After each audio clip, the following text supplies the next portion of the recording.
Hello बच्चों, welcome two mission competition. मेरा नाम है उर्मिला कंचन। बच्चों, पिछली वीडियो में हमने पता किया था 3 स्टेज के बारे में जेरोम ब्रूनर की। ठीक है, वो 3 स्टेज कौन कौन सी थी? एक कनेक्टिव स्टेज, एक आइकॉनिक स्टेज और एक सिंबॉलिक स्टेज। हमने उसमें जाना था कि इन स्टेज को और क्या क्या कहा जाता है। ठीक है, तो चलिए आज हम उन स्टेजेस के बारे में बिल्कुल डिटेल में जानते हैं। तो बच्चों, पहली जो स्टेज है उसमें है संक्रियात्मक प्रतिनिधित्व, यानी कि अनएक्टिव स्टेज। बच्चों, यह 0 से 2 वर्ष तक की होती है। यह प्रतिनिधित्व की सबसे प्रारंभिक अवस्था है। सबसे प्रारंभिक अवस्था मीन्स 0 से 2 वर्ष, जो जीवन के प्रथम वर्ष के उत्तरार्ध में पाया जाता है। इसके अंतर्गत वातावरणीय वस्तुओं पर बालक की प्रतिक्रिया आती है। प्रतिक्रिया बच्चों, प्रतिक्रिया से क्या समझते हो? प्रतिक्रिया वो होती है, मान लो कि आपने बच्चे के सामने एक पानी का टब भर के रख दिया है और उसके सामने बच्चों को बिठा दिया है, तो ऐसा हो ही नहीं सकता कि बच्चा उस पर कोई ना कोई प्रतिक्रिया ना करे।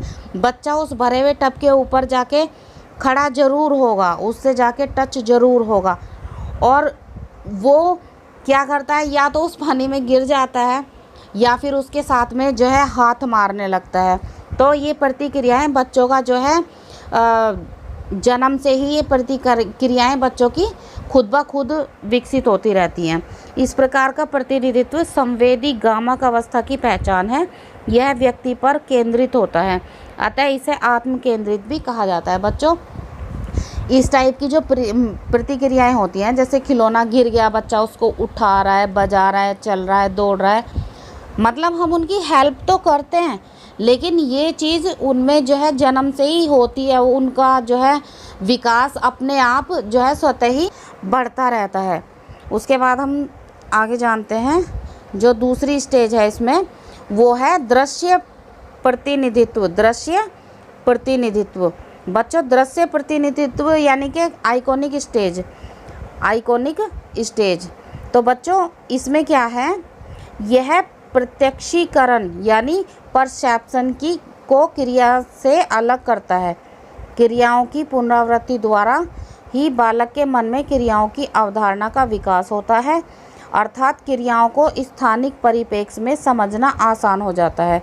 इस प्रकार इस प्रतिनिधित्व में क्रिया मुक्त अवधारणा का विकास होता है। यह प्रतिनिधित्व प्रथम वर्ष के अंत तक पूर्णतया विकसित हो जाता है। ठीक है, तो बच्चों इसके बारे में हम जानेंगे ये अवस्था है क्या। शॉर्टकट में इसको जानेंगे। इस अवस्था में बच्चे के मस्तिष्क में छाया का प्रतिबिंब आ जाता है। किस चीज़ का? छाया का। आइकॉनिक, ध्यान रखना, आइकॉनिक यानी छाया, छायात्मक अवस्था भी इसको बोलते हैं, प्रतिक्रियात्मक अवस्था भी इसको बोलते हैं, प्रतिधारी अवस्था भी इसको बोलते हैं, और आइकॉनिक स्टेज भी इसको बोलते हैं। बच्चों, ये 2 से 7 वर्ष तक की स्टेज होती है। इस अवस्था में बच्चे के मस्तिष्क में छाया का प्रतिबिंब बनना प्रारंभ हो जाता है, जैसे कि बॉल गोल होती है। ठीक है, यदि उसी आकार की और वस्तुएं उसे दिखाई देती हैं तो वो उसको क्या कहेगा? भाई ये बॉल है, यही कहेगा ना कि ये बॉल ही है।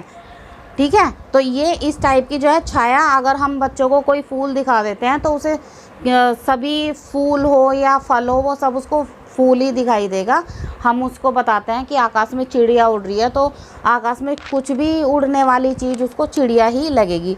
यही होती है छायात्मक अवस्था। ठीक है बच्चों, अब हम इसकी जो है नेक्स्ट अवस्था के बारे में जानेंगे। बच्चों, ये है सांकेतिक प्रतिनिधित्व। कौन सी है? सांकेतिक प्रतिनिधित्व यानी कि सिंबॉलिकल स्टेज। बच्चों, ये 7 से 15 वर्ष तक की होती है। कहाँ तक की होती है? 7 से 15 वर्ष तक की होती है। बच्चों, आप हमेशा ये ध्यान रखना कि सिंबॉलिकल से क्या मतलब है। देखो, एक तो इस स्टेज का जो नाम है वो संज्ञानात्मक विकास भी है, चिन्ह आधारित अवस्था भी है, सांकेतिक आधारित अवस्था भी है, और संप्रत्यय यानी मस्तिष्क में बनने वाली इमेज, जो हमारे मस्तिष्क में अपने आप बनती हैं, वो इमेज से इसका जो है तात्पर्य है। चलिए हम इसके बारे में आगे पढ़ेंगे। क्या है इसमें? यह किसी अपरिचित क्रिया से प्रारंभ होता है जो कि बाद में विभिन्न अवस्थाओं में रूपांतरित हो जाता है। क्रिया और अवधारणा प्रतीकात्मक क्रियाविधि को प्रदर्शित कर सकती है, लेकिन भाषा प्रतीकात्मक क्रिया का सबसे अधिक विकसित रूप है। बच्चों ये हमने इसके बारे में पढ़ा है, ठीक है। और इसके बारे में थोड़ा सा और शॉर्टकट में क्या होता है, जो जेरोम ब्रूनर जो थे उनके अनुसार इस अवस्था में बच्चों के सीखने का आधार, जो बच्चे सीखते हैं उसका संप्रत्यय होता है। बच्चा जो है अपने जो है माइंड में थोड़ा सा और विस्तार कर लेता है, जैसे कि एक प्रतिबिंब देखना और उसको समझकर कुछ सोचना और उसके आधार पर कार्य करना, तार्किक क्षमता, सूझबूझ, सोचने की शक्ति इत्यादि, इन सभी में ही वृद्धि होती है, ठीक है। यह सिंबॉलिकल स्टेज छोटे बच्चों को इमेज दिखाकर सिखाया जाता है। मतलब जैसे छोटा सा बच्चा होता है, उसको एक इमेज दिखा दी गई है और उस इमेज को दिखा के उसको सिखाया जा रहा है। मतलब आप सोचो कि एक आम का चित्र है, उसको दिखाया जा रहा है और उसको बताया जा रहा है ये आम है, इसके ये गुण हैं, एक्सेट्रा एक्सेट्रा, ठीक है। चलिए आगे हम पढ़ते हैं इसके बारे में। यह प्रतिनिधित्व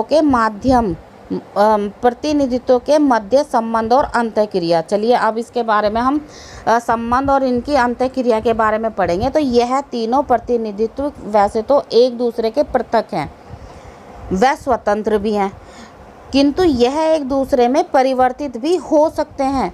यह स्थिति तब होती है जब बालक के मन में कोई दुविधा होती है और वह अपनी समस्या को सुलझाने के लिए सभी प्रतिनिधित्वों की पुनरावृत्ति करता है। यह 3 प्रकार से हो सकता है। तो वो 3 प्रकार कौन कौन से हैं बच्चों, अब हम जानते हैं। बेटा ध्यान से पढ़ना, चाहे तो आप नोट्स बना लेना, चाहे आप ध्यान से सुन लेना। और अगर आपको वीडियो अच्छी लगे तो प्लीज़ लाइक व शेयर भी ज़रूर करना। और अगर जो है आप चाहें आगे हमारे साथ बने रहना तो आप इसको सब्सक्राइब भी ज़रूर कर लेना, ठीक है। तो बच्चों ये जो है पहली जो इसमें वो है स्टेज है वो है मिलान द्वारा, ठीक है। फिर है बेमिलान द्वारा, फिर है एक दूसरे से स्वतंत्र रहकर। तो ये क्या है, अब हम इनके बारे में पढ़ते हैं कि ये क्या है, ठीक है। तो चलिए अब हम पढ़ते हैं। अगर 2 प्रतिनिधित्व आपस में मिलान करते हैं, 2 प्रतिनिधित्व आपस में मिलान करते हैं, जैसे कि एक सिंबॉलिकल स्टेज है और एक जो है अपनी आइकॉनिक स्टेज है। अगर 2 प्रतिनिधित्व आपस में मिलान करते हैं तो व्यक्ति को दुविधा नहीं होती है, ठीक है। अगर आप खुद सोचो कि अगर 2 चीज़ें आपस में मिल जाएं तो दुविधा किस बात की, ठीक है। और वह सामान्य प्रक्रियाओं को करते हुए अपनी समस्याओं को सुलझा लेता है, ठीक है। अगर मिलान करती है तो सामान्य प्रतिक्रिया से अपनी समस्याओं को सुलझा लेता है। लेकिन जब 2 प्रतिनिधित्व में बेमिलान होता है, यानी कि 2 प्रतिनिधित्व आपस में नहीं मिलते हैं, तो किसी एक में सुधार किया जाता है। यानी कि अगर वो दोनों ही गलत हैं तो आप क्या करेंगे, ज़्यादा से ज़्यादा किसी एक में ही तो सुधार करेंगे, या उसे दबा दिया जाता है या फिर एक को दबा दिया जाता है। पूर्व किशोरावस्था में यह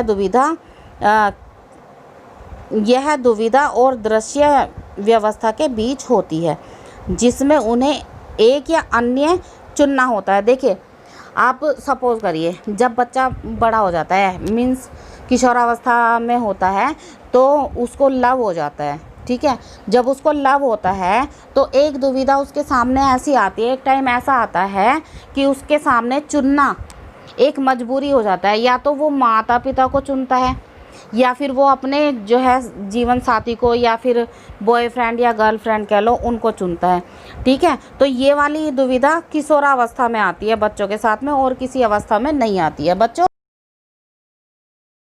जेरोम ब्रूनर ने जीन पियाजे के तुरंत बाद इस पर सारा प्रयोग किया था। जीन पियाजे जो हैं इन्होंने वातावरण को महत्व दिया था, लेकिन जो जेरोम ब्रूनर हैं इन्होंने शिक्षा को अधिक महत्व दिया था, ठीक है। जीन पियाजे के अनुसार इसमें व्यक्ति व वातावरण के बीच अंतःप्रज्ञा क्रिया का संबंध होता है। लेकिन जेरोम ब्रूनर ने क्या कहा, इन्होंने कहा कि संस्कृति को इन्होंने महत्व दिया है, लेकिन इनका कहना था कि जो एक बालक होता है वो एक नग्न बंदर की तरह नहीं रहता, ठीक है। बालक की अपनी संस्कृति होती है, वो अपनी संस्कृति से युक्त होता है, ठीक है। क्योंकि बच्चा केवल एक बंदर की तरह प्रतिक्रिया नहीं करता है, बल्कि वह अपनी संस्कृति में ढलता रहता है। डे बाय डे वो अपनी संस्कृति के अनुसार चलता रहता है और उसके अंदर दिमाग का जो है विकास होता रहता है। तो बच्चों ये थी हमारी जेरोम ब्रूनर की कहानी। अब तक की आपने देखा होगा। अगर अच्छा लगा तो लाइक व शेयर भी ज़रूर करना और सब्सक्राइब कर लेना बच्चों। ठीक है, अगली वीडियो में हम फिर मिलेंगे। ओके।